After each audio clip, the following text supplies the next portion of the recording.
Sir हैं। वालेकुम सलाम सनाउल्लाह, कैसे हो भाई? उठ गए हो? ठीक सर, आप कंटेंट्स खोल, बल्कि मैं ही खोलता हूँ इधर से। सर प्रैक्टिकल के ना। कंटेंट्स एक्चुअली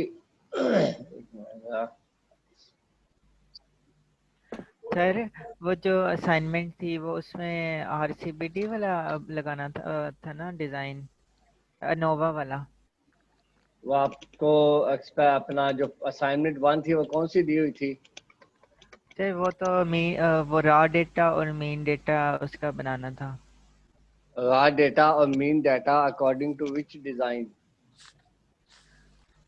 आरसीबीडी और एलएसडी दोनों का। दैट्स जी ऑल। सर। उसी का एनालिसिस आगे चलेगा। सर मतलब वो ये पूछना चाह रहा है कि उसमें नोवा वाला जो एफ टेस्ट है मतलब वही लगना था ना। हाँ, नोवा ही लगना, और क्या लगना था? यस दो सर से ज्यादा ठीक है। ट्रीटमेंट थी ना उसमें। जी सर। दो से ज्यादा ट्रीटमेंट थी तो इसलिए आप उसमें एफ जी टेस्ट और टी टेस्ट तो लगा ही नहीं सकते ना, उसमें तो एफ टेस्ट ही यस लगेगा। सर। जी सर। ठीक हो गया। अच्छा, अब एक्चुअली आज क्लास तो प्रैक्टिकल की है, लेकिन ये हम थ्योरी का थोड़ा सा पढ़ेंगे। उसकी वजह यह है कि ये टॉपिक थ्योरी का पढ़ने के बाद जो है हम प्रैक्टिकल के टॉपिक की तरफ जा सकते हैं। जो प्रैक्टिकल का टॉपिक है ना, वो जरा इस थ्योरी के टॉपिक के साथ इंटरलिंक्ड है। तो ये थ्योरी के टॉपिक आज मैं इसको एक्चुअली जस्ट आपको बताऊंगा कि टॉपिक है क्या। अगले वीक से फिर चलो इसको हम पढ़ना शुरू करेंगे। क्या कौन सा टॉपिक आज हमारा है वैसे? सर ये वेरिएशन कर ली थी प्लाज्मिक और interaction, introduction to different model for genetic analysis. Introduction to different models for genetic analysis. ठीक है ना? Yes sir. अभी तक हमने जितनी भी स्टैट की है उसके अंदर हम क्या करते हैं एक्चुअली? हम सिर्फ और सिर्फ वेरिएशन ढूंढते हैं। ऐसे ही है ना? जी सर। हम ये ढूंढते हैं कि इसमें से जेनेटिक वेरिएशन कितनी है, फिनोटिपिक कितनी है, और इन्वायरमेंटल कितनी है। ऐसे ही करते हैं ना? Yes sir. यस अब सर। हम क्या करेंगे कि वही जो जेनेटिक वेरिएशन हमें पता चल गई, हमने एनोवा लगाया और हमें पता चला कि जो जेनेटिक वेरिएशन है वो मौजूद है। अब जेनेटिक वेरिएशन मौजूद होने का मतलब क्या हुआ कि there will be either more than one allele और there will be either more than one gene. दोनों पॉसिबिलिटीज हो सकती है ना। वेरिएशन तभी आ यस सकती है जब यहाँ तो एक जीन के एक से ज्यादा allele हो, या एक ट्रेट को एक से ज्यादा जीन कंट्रोल करे, तो तभी वेरिएशन पॉसिबल है। इसलिए वो जो हमने जेनेटिक वेरिएशन आइडेंटिफाई की थी एनोवा के थ्रू, वो वेरिएशन कौन से जीन्स कॉज करते हैं और वो जीन आपस में कैसे एक्ट करते हैं, ये चीज पता चलाने के लिए हमने जेनेटिक एनालिसिस के मॉडल्स करने हैं। अब इस बात का मेरे ख्याल में आपको डिटेल में पता होगा कि जो जेनेटिक वेरिएशन है या जो जीन एक्शन है वो किस किस तरह का पॉसिबल है। बताओ भाई, कौन बताएगा? सर वो जेनेटिक। डोमी सर वो तो पहले देखेंगे मोनोजेनिक है या पॉलीजेनिक। फिर वेरी गुड। उसमें उसके बाद फिर सर फिर वो जीन के अंदर देखेंगे कि अगर डोमिनेंस है। मोनोजीनिक अगर मोनोजीनिक हो तो फिर क्या करेंगे? सर वो मोनोजेनिक है तो फिर उसके एलीलिक इंटरेक्शन देखेंगे। ओके, सर वो वेरी गुड। क्या क्या क्वालिटेटिव ट्रेट होगा। पॉसिबिलिटीज क्या पॉसिबिलिटीज हो सकती हैं उसमें सर एलिलिक डोमिनेंट इंटरेक्शन में? Into dominant, additive into additive, और डोमिनेंट इनटू एडिटिव। है मोनोजेनिक में?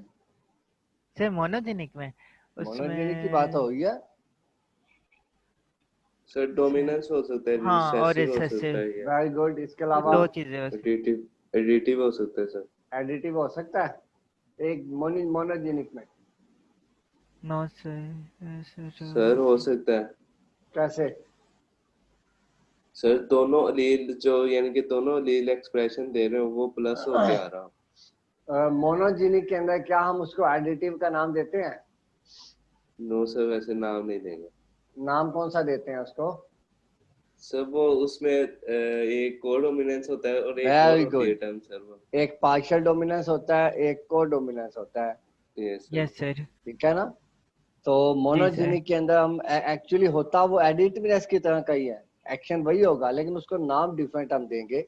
कोडोमिनेंस का नाम देंगे, यहाँ पार्शियल डोमिनेंस का नाम देंगे। इसके अलावा एक और भी होता है इंटरेक्शन मोनोजेनिक के अंदर, वो क्या पॉसिबल है? Sir over dominance. Over dominance. Very good, very good, ठीक हो गया जी। अच्छा, अब आगे चलते हैं पॉलीजेनिक्स की तरफ। तो पॉलीजेनिक में क्या क्या पॉसिबिलिटीज हो सकती हैं? एक तो ये जो सर जितनी वही। हमने डिस्कस की ये तो होंगी, इसके अलावा क्या जी पॉसिबिलिटीज हो सकती हैं? एपिस्टेसिस है। एपिस्टेसिस हो सकती है। Very good. अब ये जो एपिस्टेसिस है कितनी टाइप की होगी, आपके दोनों के अलावा कोई तीसरा स्टूडेंट बताएगा?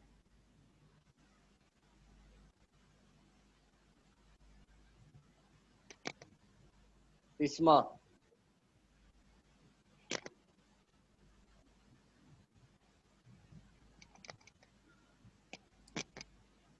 एपिस्टेसिस कितने टाइप की होती है, उसके जीन एक्शन जो है वो कितने टाइप के हैं? जी सर। एपिस्टेसिस के जो जीन एक्शन हमने डिस्कस किए थे वो कितने टाइप के हैं?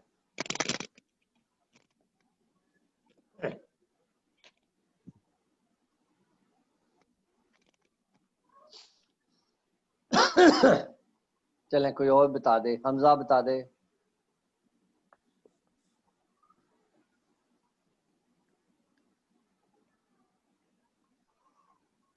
आई थिंक सो 6 हैं।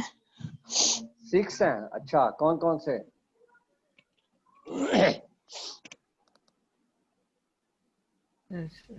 सर वो तो टाइप्स हैं पेस्टिसाइड्स की 6। वो टाइप्स हैं, हम यहाँ पे टाइप्स डिस्कस नहीं कर रहे। Very good. हम डिस्कस कर रहे हैं जीन एक्शन। जो एपिस्टेसिस जीन्स हैं वो कितनी वेज में एक्ट कर सकती हैं? सर 3 वेज में। 3 वेज में।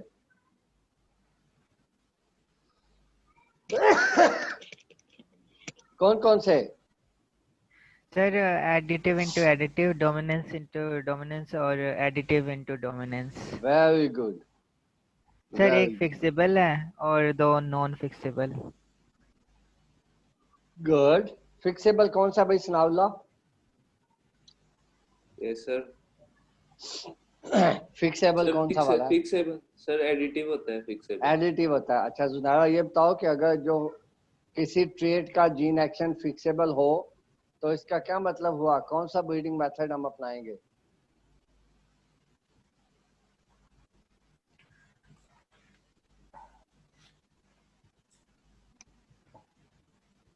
कहाँ चली गई जुनारा?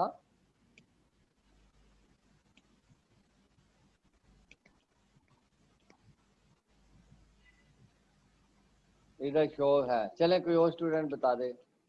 सर हम वैरायटी ना बनाएंगे। वैरायटी बनाएंगे। वैरायटी जी सर। बनाएंगे। Very good.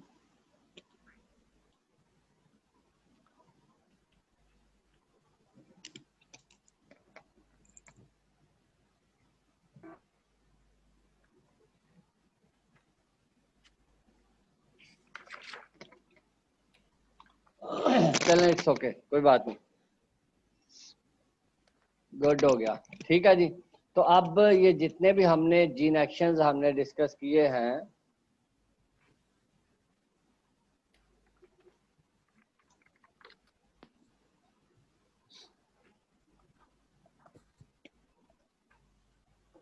अब इन सारे जीन एक्शंस को आइडेंटिफाई करने के लिए कि कौन से ट्रेट के लिए कितने जीन हैं और वो जीन कैसे एक्ट कर रहे हैं, इस चीज को टेस्ट करने के लिए हम जो भी मॉडल्स, टेक्निक्स, डिजाइन्स अपनाएंगे वो हम डिस्कस करेंगे आज की क्लास में। वो जो डिजाइन्स हैं वो डिजाइन ऐसे जीन्स के लिए जो कि ऐसे ट्रेट्स के लिए जो पॉलीजीनिक, जो मोनोजीनिक हैं उनके लिए डिफरेंट होंगे और जो पॉलीजीनिक हैं उनके लिए डिफरेंट होंगे। जो मोनोजीनिक हैं उनके लिए कौन से मॉडल हम यूज कर सकते हैं भाई?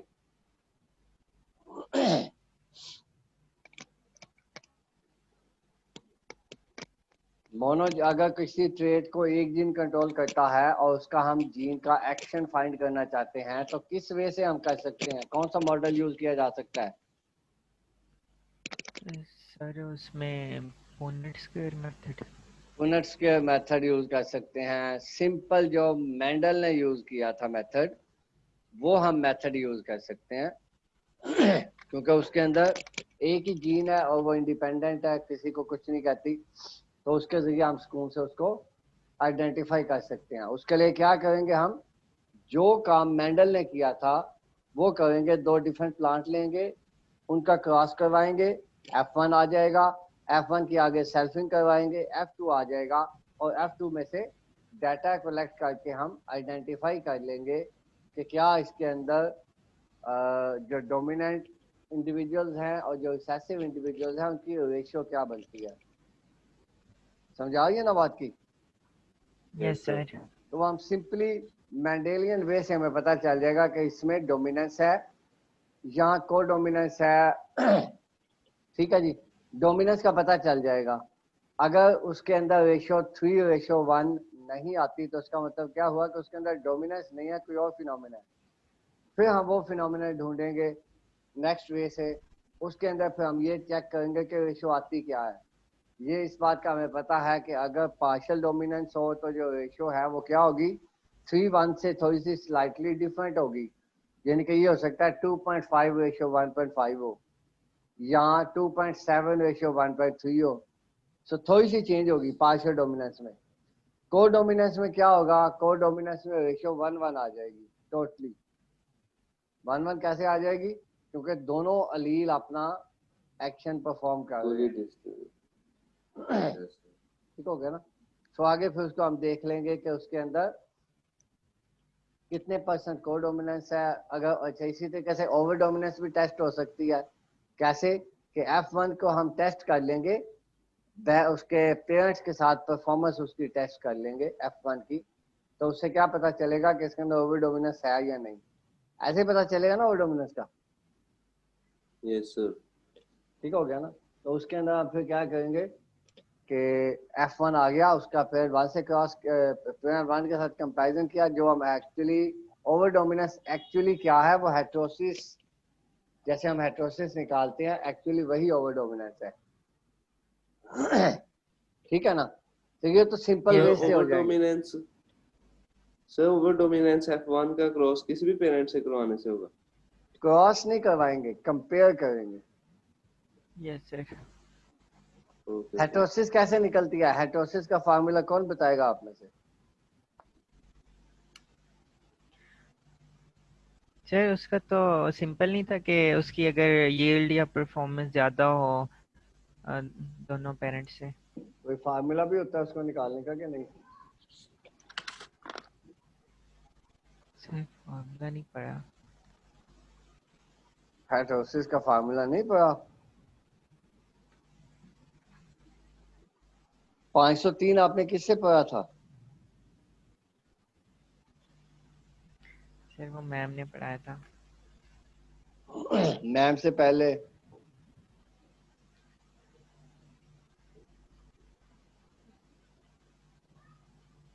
सर पहले सर शायद पढ़ा हो, याद नहीं है। आप बाकी जो स्टूडेंट्स बैठे हुए हैं उनमें सलीता, इस्मा और हमजा, अगर ना याद नहीं है, जीएमडी साहब ने पढ़ाया था। पढ़ाया होगा। हेटेरोसिस का फार्मूला तो मुझे याद आ रहा है, गालबन हमने भी हेटेरोसिस का फार्मूला किया था। जी सर, पढ़ाया हुआ था और मुझे वो पेज भी याद आ रहा है जहाँ मैंने लिखा हुआ था, पर ये नहीं याद आ रहा क्या। फार्मूला क्या है? F1 minus mid parent divided by mid parent, F1 minus better parent divided by better parent. याद आया कुछ किसी को? Sir F1 minus mid parent divided by mid parent. Sir mid parent divided by mid parent. हाँ जी, F1 minus MP, चलो मैं यहाँ पे लिखता हूँ,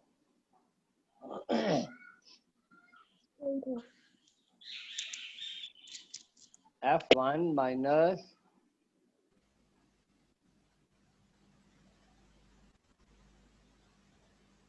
lead parent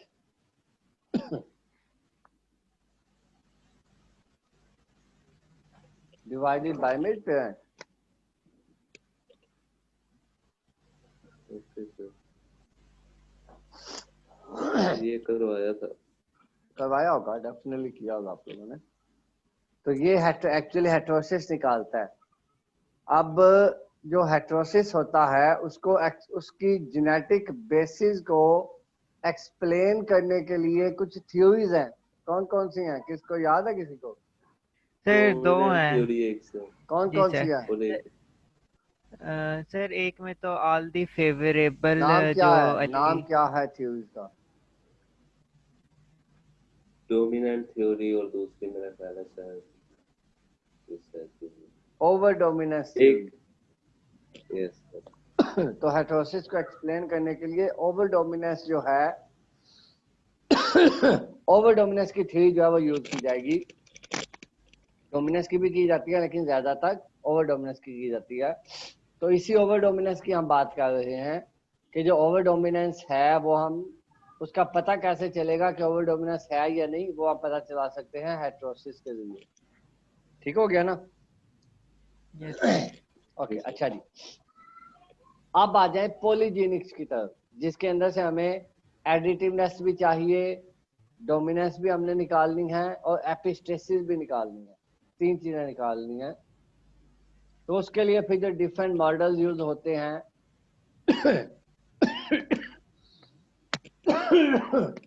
मोस्ट इंपॉर्टेंट जो मॉडल यूज होते हैं वो 3 है।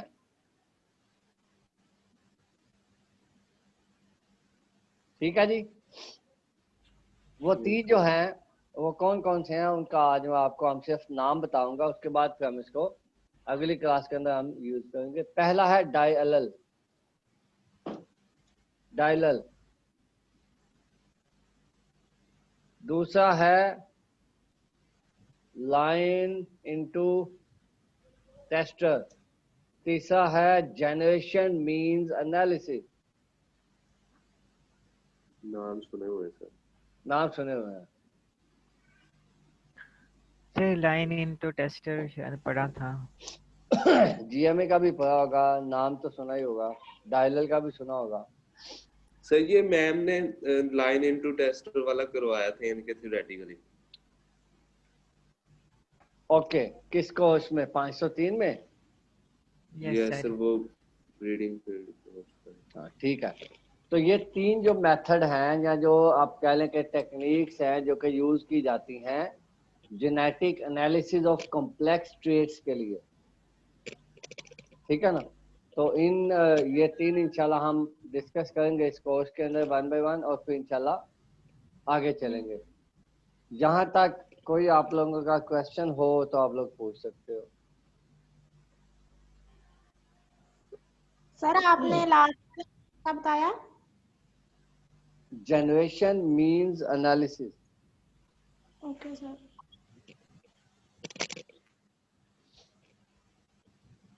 एक्चुअली जितने भी एनालिसिस हैं जिनके जरिए हमने जीन एक्शन या जेनेटिक्स आइडेंटिफाई करनी है, उन तमाम के अंदर हमें प्लांट्स को क्रॉस लाजमी करवाना पड़ता है। प्लांट 1 को प्लांट 2 से क्रॉस करवाएं, उसका F1 आएगा, फिर F2 आएगा। तो उनको हम जब टेस्ट करेंगे तो हमें पता चलेगा कि एक्चुअली इसमें जीन कौन से इन्वॉल्व है। ठीक है ना? आप लोगों को भी पता है कि जिस वक्त तक डोमिनेंट अलील और रिसेसिव अलील का आपस में इंटरेक्शन ना हो, वो एक ही प्लांट में इकट्ठे ना हो, उस वक्त तक हम कभी भी उसको चेक नहीं कर सकते कि डोमिनेंट कौन सा है और रिसेसिव कौन सा है। बात समझ आ रही है ना? जिस वक्त दोनों अलील एक प्लांट में होंगे तभी आपस में इंटरेक्शन करेंगे ना। अगर एक प्लांट में डोमिनेंट अलील है, दूसरे में रिसेसिव अलील है, वी डोंट नो कि वो आपस में इंटरेक्ट कैसे करते हैं। क्योंकि वो अगर अकेले हैं तो दोनों ही एक्सप्रेस करेंगे। डोमिनेंट वाले में डोमिनेंट एक्सप्रेस करेगा और रिसेसिव वाले में रिसेसिव एक्सप्रेस करेगा। लेकिन जब ये दोनों कंबाइन होके एक प्लांट में आएंगे तब इनका इंटरेक्शन पता चलेगा, तब हमें पता चलेगा कि इनमें से डोमिनेंट कौन सा है, को डोमिनेंट कौन सा है, पार्शियल डोमिनेंट कौन सा है, ओवर डोमिनेंट कौन सा है। और तभी हमें पता चल सकेगा कि जो नॉन एलिलिक इंटरेक्शन है वो है या नहीं है। तो इसलिए इनको क्रॉसिंग जो है ना वो करवाना बहुत लाजमी है।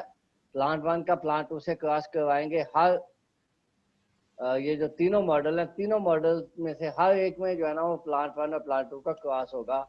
अब वो क्रॉस कैसे करवाते हैं वो डिपेंड करेगा कि ये मॉडल आपके पास कौन सा है। डायलल के अंदर जो है वो डिफरेंट मॉडल यूज होता है, लाइन इंटू टेस्टर के अंदर डिफरेंट वे क्रॉसिंग का यूज होता है, जीएमए के अंदर डिफरेंट क्रॉसिंग का वे यूज होता है।